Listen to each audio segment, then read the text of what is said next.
Coucou tout le monde, je suis contente aujourd'hui de vous retrouver pour une vidéo présentation encore. Donc vu que j'ai commencé une nouvelle série à la médiathèque et que j'avais envie de vous présenter ce manga, vu que j'ai lu le premier tome, et ben j'ai décidé de faire cette petite vidéo. Et donc je vais vous parler de Ibi Chouchou Edelweiss et Papillon de Sou Morishita aux éditions Panini Manga. Donc j'aime beaucoup la couverture, je trouve qu'elle est vraiment très mignonne. Le derrière est par contre un peu bof bof, voilà, je sais pas ce que vous en pensez. On suit une jeune fille qui s'appelle Suiren, qui est toute mignonne, toute gentille, et depuis qu'elle est toute petite, ben, tous les garçons sont derrière elle et ils sont toujours en train de lui demander « Ah, est-ce que tu vas bien? Ah, notre déesse, magnifique, tout ça, enfin bref. » Et donc c'est un peu l'horreur pour elle. Heureusement, il y a une fille qui s'appelle Aya et qui est avec elle depuis qu'elle est toute petite et c'est un peu son garde du corps et du coup, grâce à elle, ben, elle arrive un peu à souffler et pas avoir toujours les garçons sur son dos. Et Suiren, elle s'est carrément enfermée sur elle-même et elle ne parle plus, mais vraiment plus du tout. Et du coup, durant tout le manga, on la voit que très peu parler, donc elle doit dire, on va dire, 10 mots dans tout le manga.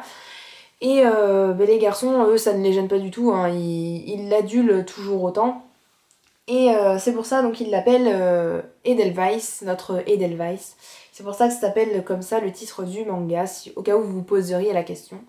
Donc Suiren vient d'arriver au lycée et elle va rencontrer donc tous les garçons qui sont toujours derrière elle, ça ne change pas.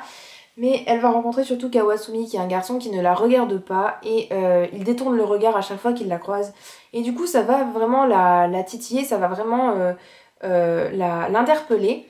Et du coup elle va se poser la question pourquoi ce garçon ne me regarde pas, mais c'est plutôt une question inconsciente et c'est pas vraiment une question de voilà c'est un garçon qui m'intéresse et du coup je vais le regarder, c'est plutôt inconsciemment qu'elle va commencer à s'intéresser à lui. J'étais vraiment très surprise par cette histoire et je m'attendais à ce que ce soit plus gnangnan, plus voilà un peu pour les bébés, enfin pas pour les bébés mais je sais pas comment expliquer mais que l'histoire soit un peu plus fleurs bleues et voilà tout ça, donc j'ai plutôt été surprise par le fait que ce soit pas si gnangnan que je l'avais pensé au départ.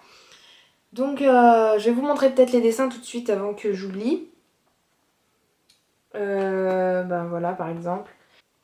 Et aussi il n'y a pas vraiment beaucoup de texte, hein, parce que par exemple, voilà, il y a 3-4 bulles par page, il y a vraiment beaucoup, enfin...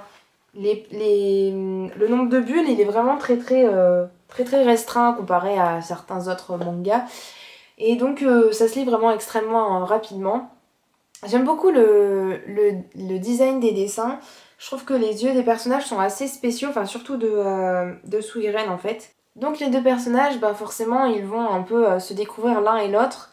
Et on n'est pas vraiment dans la tête de Suiren ou dans la tête de Kawasumi. Bon, on est plus du côté de la fille que du garçon quand même.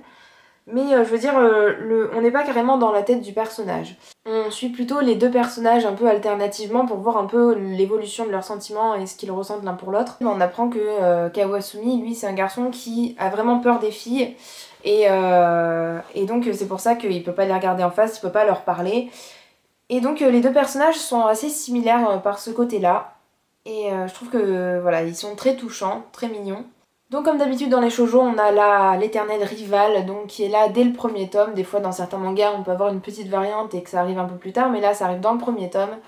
Et c'est une fille vraiment très belle. Bon, elle ne surpasse pas l'héroïne, vu que c'est la déesse du lycée carrément. Et, mais elle est quand même très mignonne et elle va faire ses avances à Kawasumi. Et c'est une fille très extravertie qui parle tout le temps, donc c'est vraiment l'opposé de Suiren.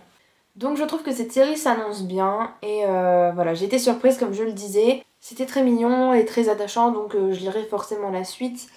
Je sais pas si c'est pour dans pas longtemps ou pas, ça dépendra s'il est disponible à la médiathèque ou pas, mais en tout cas je compte vraiment continuer cette série.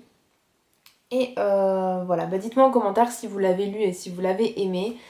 Moi en tout cas ça a été plutôt une bonne surprise, donc j'attends de lire la suite avec impatience et de voir comment la relation entre les deux personnages va évoluer.